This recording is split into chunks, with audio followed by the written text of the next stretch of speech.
Hi,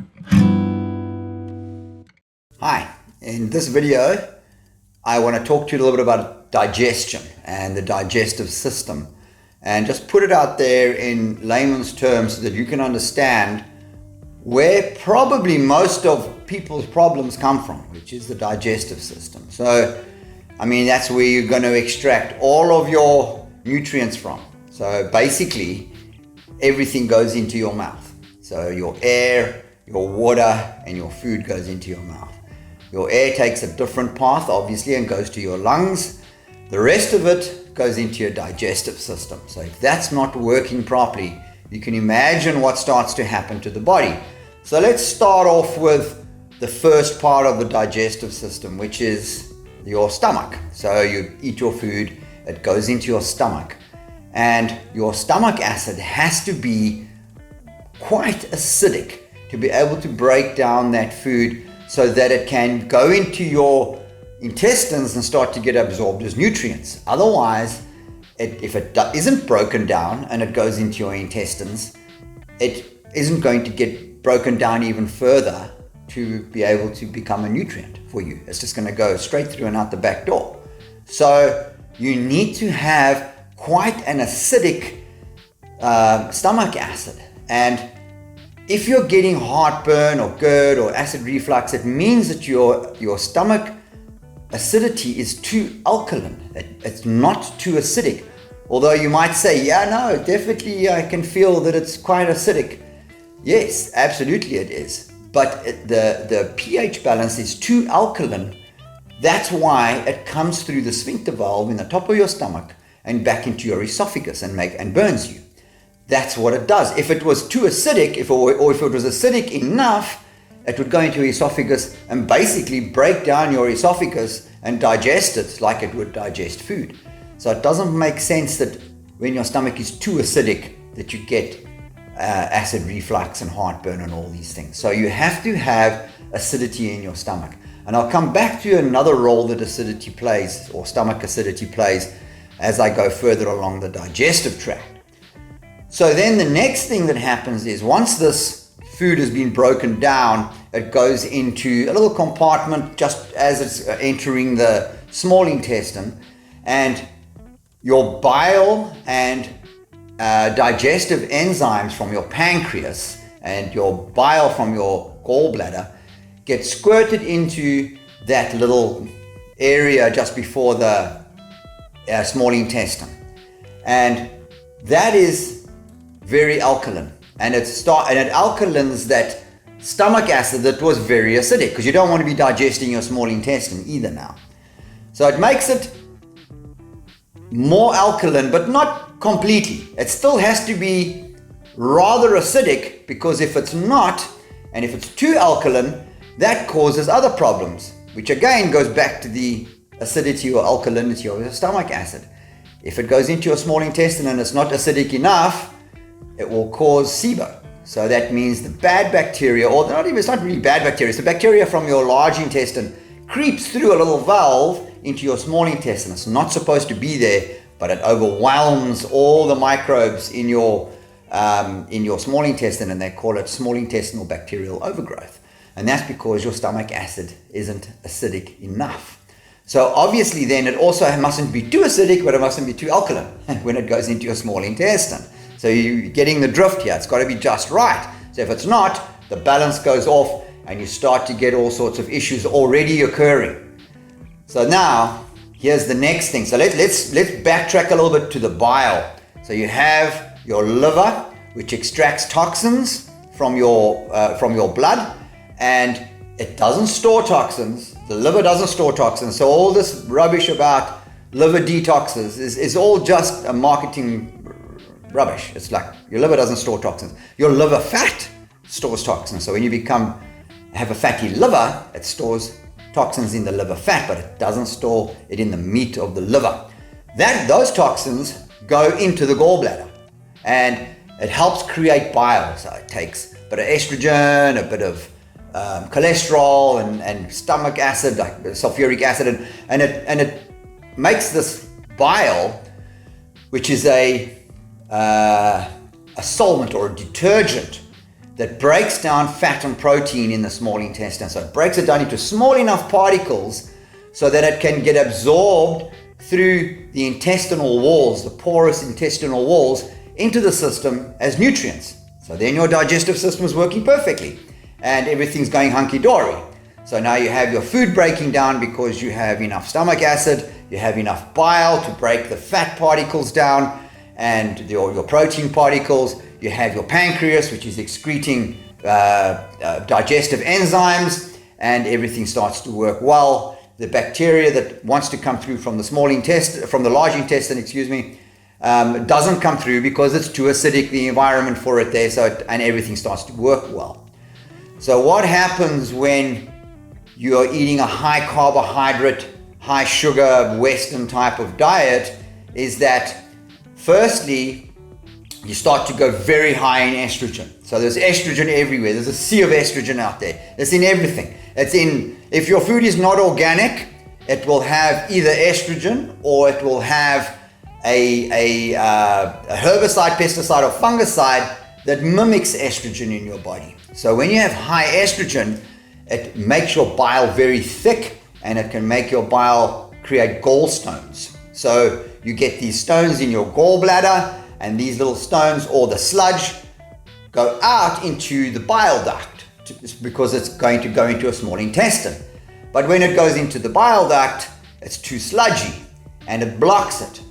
So then it backs up and it backs up into the liver, and then the liver starts backing up into the system where it's not supposed to back up into. And you start to get yellow eyes, you start to get yellow skin, you get rashes on your skin, and it starts to show in your stool. You'll find that your stool becomes very light, starts to float, it becomes very greasy, it leaves skid marks on the bowl, and it's very bad odor.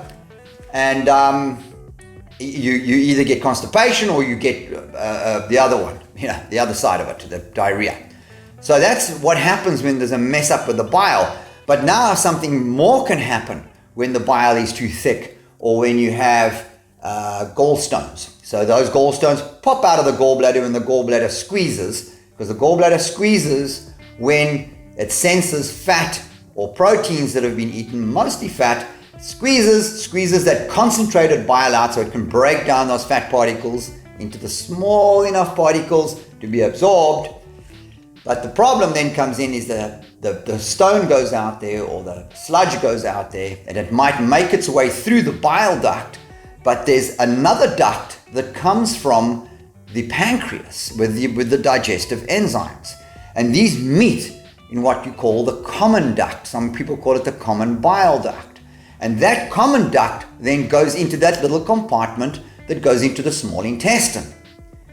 Now what starts to happen is if it makes its way down that little stone, then it blocks that common duct, and those digestive enzymes back up into the pancreas, and it starts to cause inflammation and even digest the pancreas. So then the person starts to get something called pancreatitis. So this can all come from a bad diet, which is eating too much dairy, eating too much GMO type foods, processed carbohydrates, sugar. All of that causes this problem. When you start eating a diet that has healthy fats, moderate protein, healthy vegetables, it starts to balance it out. So if you do have these gallbladder issues, you'll find that your right shoulder will start to become sore, or the scapula, the shoulder blade, starts to become sore and it feels like you have pressure there and you have a nerve trapped, which is exactly what is happening. And you might even get a sore neck on the right-hand side up into the right-hand side of your head. When it starts affecting your pancreas, you have the same thing occurring on the left-hand side. And it's something called the phrenic nerve, which the gallbladder or the pancreas, or both, press on, and that goes up into the scapula, the shoulder, and into the neck. So then someone is going, I've got this old injury on my shoulder and it doesn't matter what I do, it doesn't go away. Probably a gallbladder thing. You'll also find that a person won't have the ability to absorb their fatty nutrients, things like omega-3s, your vitamin A's, your D's, K2s, E, all of these things don't get broken down into small enough particles to be absorbed through the intestinal walls. So what starts to happen then? You start to get deficiencies in those vitamins, which means if you're a vitamin A deficient, you'll find that your eyes start to deteriorate. So people go, yeah, I'm reaching 40 now, and my eyes have gone. And that's exactly what happened to me. I mean, my eyes just went at 40, like I had perfect eyesight. My eyesight went at 40. It did improve when I started eating healthy, but probably the damage was already there. The other thing that may happen is your immune system starts to take strain because you don't have enough vitamin D. You suffer more from things like jet lag. You can't sleep properly. And all of these kinds of things start to happen when you're not absorbing your fatty nutrients. And you're going, but I'm taking my fatty nutrients. I take vitamin D every day. I sit in the sun.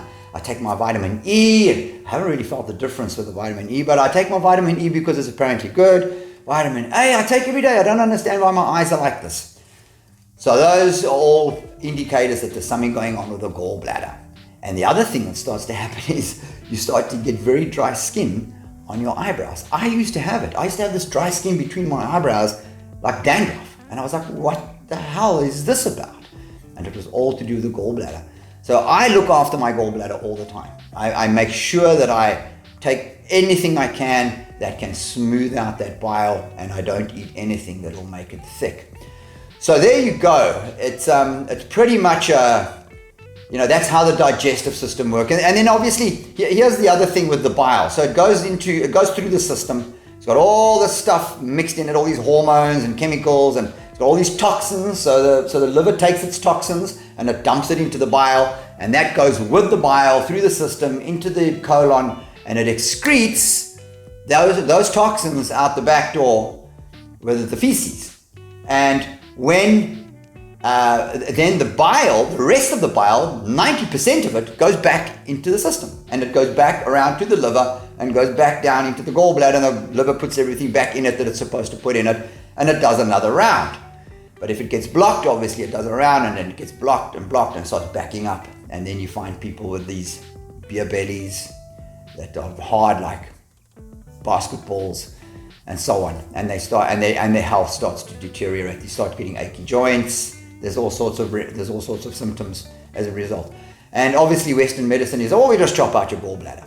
The problem with that now is that you don't get enough bile at mealtime to break down your proteins and your fatty nutrients. So you're still not getting them. You're feeling a lot better because you're not getting your gall attacks, but you're not getting your fatty nutrients. The right way to go about this is to take a whole lot of bile salts, because bile salts will continue to go around the system, and every time it comes through, it smooths that bile out a bit more, and it gets it more and more fluid, and it even breaks down gallstones, which are literally cholesterol stones.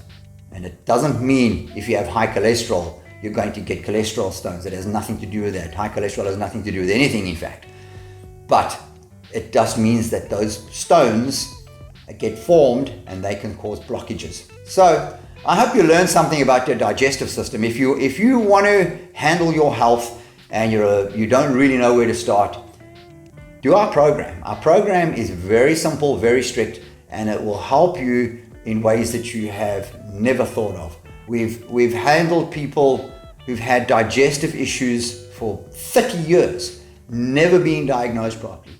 And we've come along, put the guy on the correct supplements, the correct diet, and within sometimes a few days, this guy's digestive system starts to improve.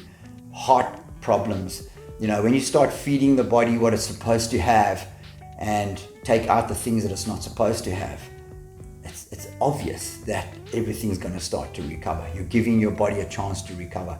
And don't leave it too late. And I don't mean this as a scare tactic. I mean it earnestly. Don't leave this too late.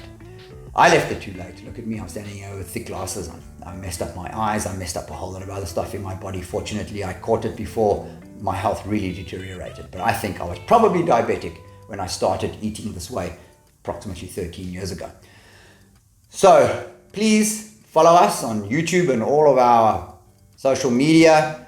Contact us to do our program. We also have an affiliate program where you can make a bit of money on the side, referring our program to others. But if you do the program, you'll want to refer it to others because you'll see the benefits that are to be had on this program. And they are immense and many. So I hope you enjoyed this video and I hope I helped you in some way.